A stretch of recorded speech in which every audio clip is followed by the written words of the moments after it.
biggest difference is, number one, is the lease, meaning it's a triple net lease. So, and we'll go over all this, but you've got a tenant that is responsible for all the outgoings. They pay the taxes, they pay the insurance, they maintain the space. They have not only an obligation, but an incentive to maintain your property because that's where their business is. So they literally, I mean, imagine for a second like a dentist, and you have a out-of-state landlord who just doesn't care about maintaining the outside of the property.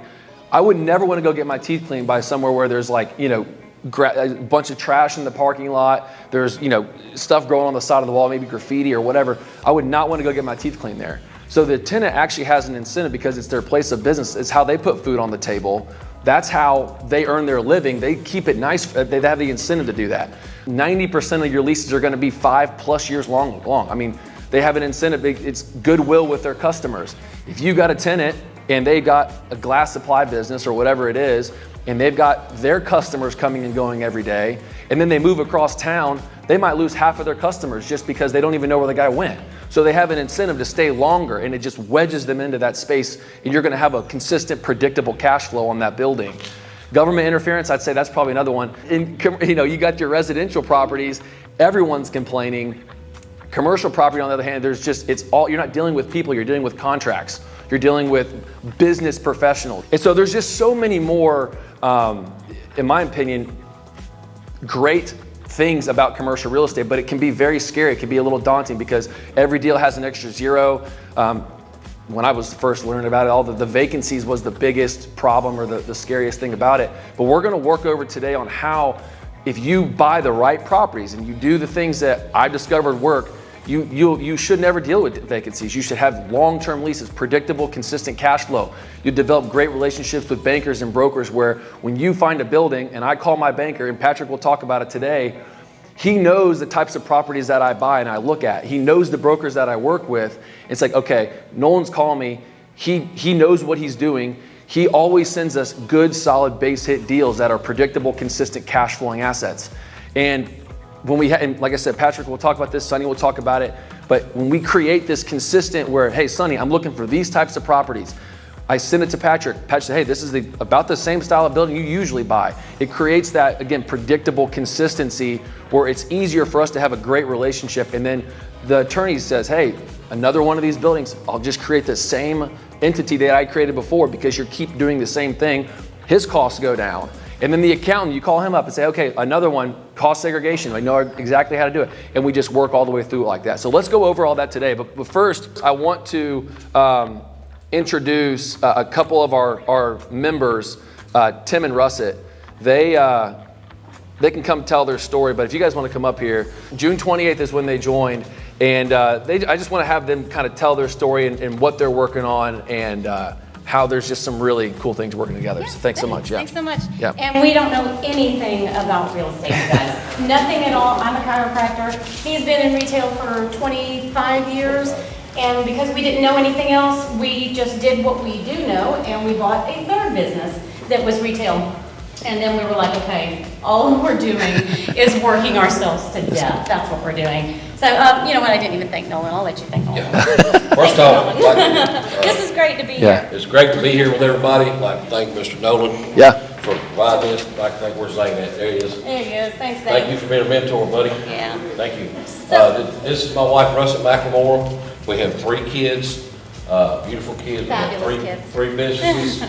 And she's going to go over a little more for you. Yeah, so, you know, like I said, we didn't know anything about this, and we started this June 28th of this year. And we had a really hard time finding the time, you know, you can imagine, because most of you guys are business owners or working for yourselves in some way or another. And so we had, you know, we would pull our 12-hour days and whatever, and we would come home at night, and we would watch all those videos, because we found him like a lot of you guys did on TikTok, right?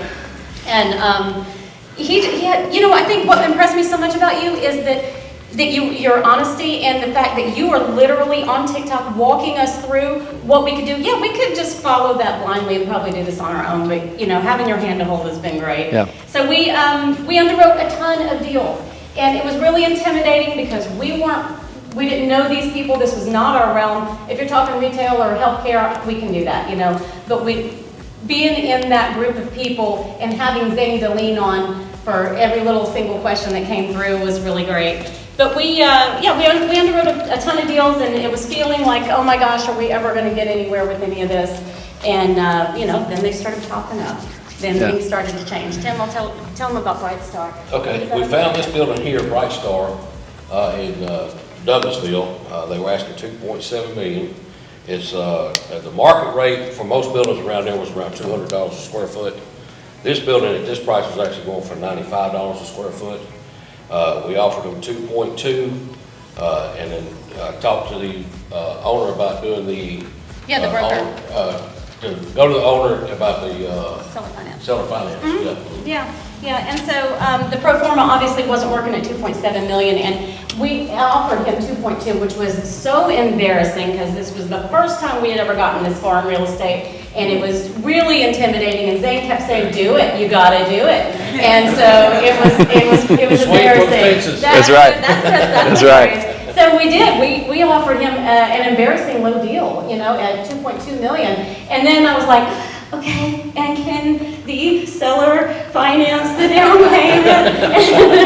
And yeah, at first he said no, and then he took it back, and he came back and he was like, yeah, we'll do that. And I was absolutely floored by that. And so, at the end, this is what we got at the end. It was great. Okay. Not only did he go for it, he actually come back with 40% of the finance. He done a 6.5 interest for 12 months with a 20-year amortization. It's a hard word for me to say. With a 10-year balloon. Yeah, it was pretty impressive. So. All right, then Nolan and Zane actually come to Douglasville and walked the building. Nolan put up the $20K earnest money because the guy was able to Owner finance. Yeah, he wanted to leave that money in the deal. Yeah. We're working on financing the other 60% from local banks. Nolan's handling the inspection and all the attorney fees. Yeah, and they're keeping us in the loop, you guys. He could have just kept this and done this on his own, but he added us to the group emails with everybody. You saw those with everybody. So every little step, they're updating us the whole time, even though I don't really understand any of that yet. They're telling me about it. So, I think the big deal here is that we have tried other real estate investing companies because we knew that there was money to be made here. We just didn't know what to do with it, And so we tried Grant Cardone's thing, and we paid him a lot of money, and then he was like, here, if you really want to learn, you're going to have to buy the next one. We bought the next one, still didn't learn anything. So it took up a lot of time, and we tried really hard, and it turns out that you need about $2 million to spend on your own, or a lot of people to lean on.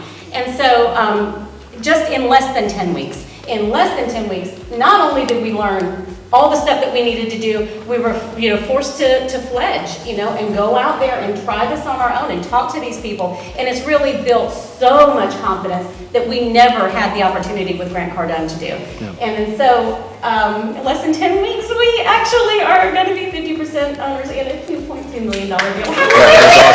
That's awesome. That's awesome. That's awesome. Yeah. Anyway, we're not going to take up the time, but do tell them what we not all brokers are easy to get along with. We all know.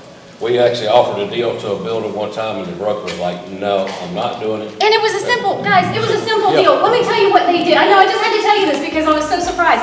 We went to the broker and we were like, "Hey, can you ask the owner if he will finance the down payment?" And he was like, I don't know if he'll do that. And then so I emailed him and I texted him. He dropped us on that. He wouldn't talk to us again because of that. But the point is, he wasn't the right broker because there's a bunch of them out there that'll do it. But you're going to find those guys that are just timid and they're not that motivated. But that, don't lose your heart over that because there's 1,000 of them out there that will. Yeah. So you'll do a lot of work, and it doesn't always lead to cash. Boy, didn't we do a lot of work. Yes. We did a lot of work. This wasn't easy for us at all. I mean, all the weekends, all the nights, all the learn how to lunches. step outside the comfort zone. It's just been a great experience. Yeah, it has. But I can't emphasize enough. You guys can imagine with 3 kids and 3 businesses, how we have 0 time in the day, but find it, lose sleep over it. Do work over lunch. Yeah, do anything you have to because this stuff really works. This guy is amazing, and we are all really lucky that we found him. That's awesome. Thank you, Nolan. Awesome. Thank you, guys. Thanks, Tim. Thanks, Russet. Thank you, guys. It's awesome. Thank you.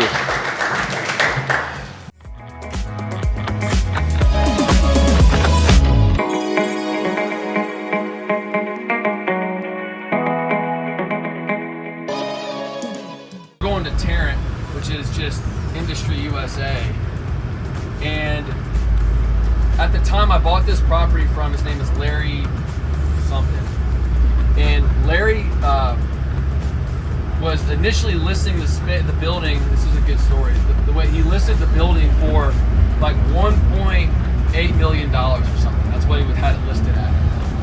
And I was doing the math, same way you guys do in the pro forma, and I was like, this building isn't like worth near that.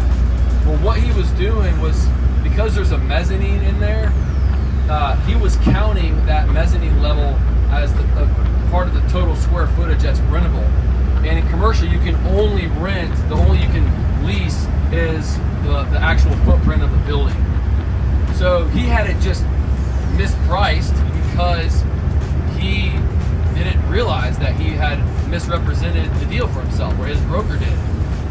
And so I told Sam, I was like, this building isn't worth that. And it's no wonder he's not getting any traction. Like, nobody was selling it. His wife was like, this story from yesterday, like where his wife said, hey, you either sell this building in a year or I'm going to the beach with or without you. Like, my kids I'm going down, like when I always joke and say like drink Mai Tais at the beach, that's what his wife said to him. It's like, I want to go drink Mai Tais at the beach. And if you're not selling this building in a year, I'm gone, dude. Because her grandkids were down there. Well, and he couldn't figure out why he couldn't sell it. And it's because he had it misrepresented for the actual square footage that was rentable. So he sold, so I got the property, I offered him like half. I offered him like $900,000, he told me to kick rocks. And again, but then like 3 weeks later, he's like, well, what should we, I gotta sell this property. And so we agreed on $1.1 million, I think. And I borrowed like $800,000 from West Alabama. So maybe y'all met Mason there yesterday. Patrick's at Renaissance, Mason's at West Alabama. And that was the first deal that him and I did together. And with Larry, this is kind of how I developed my seller financing technique. Is another piece that Larry was doing, because remember, he had to get going, was that he was also selling his business. And so the guy that he was selling it to, he was like owner financing the business of this guy. So he was kind of like open to it out of the gate. I just presented it to him. But I'm trying to think of, now my tenant's name is now Tom. And now Tom essentially purchased the building, or the business from Larry. And now he occupies the space and rents from me. So really, Larry is kind of out of both deals. So I sat down with Larry and did the whole thing. I had the one pager in front of him and said, hey, I was just asking him what he's going to do. That's why I learned a lot about him and his and the guy that tenants the space now, Tom. I sat down with him and had my one pager. I was really nervous because I hadn't really like done that.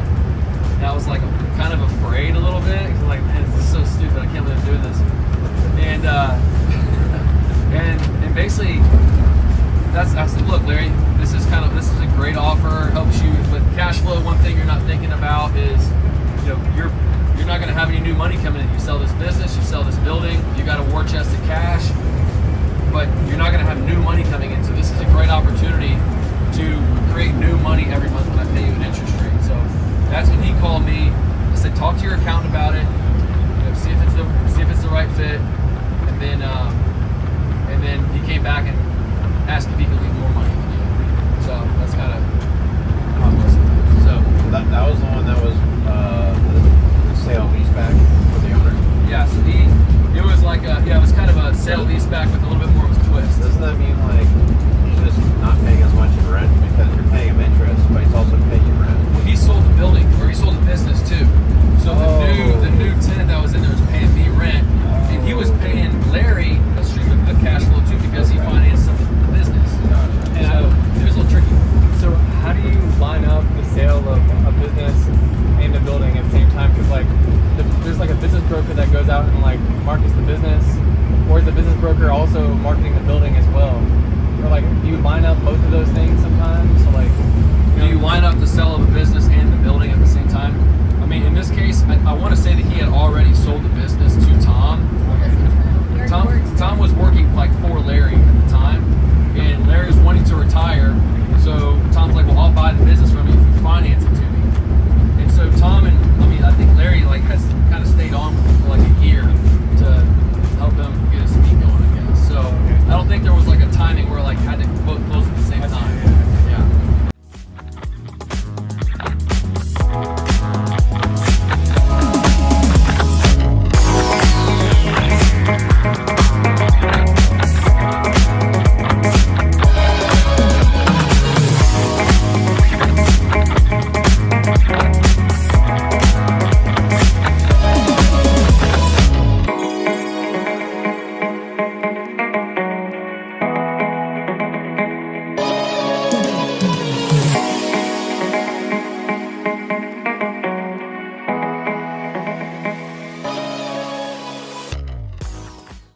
Well, finally, I'll say this, and we can keep it going, but I, again, just want to thank everybody, again, for your confidence in Zane and I, and making the trip. I know people came from all over. I mean, Phoenix, Arizona. I mean, it's just amazing. So thank you, truly. I'm just so thankful to be a part of this, and I'm excited for where this will go. So again, thank you guys for being a part of our CRE Collective. It's awesome. Thank you.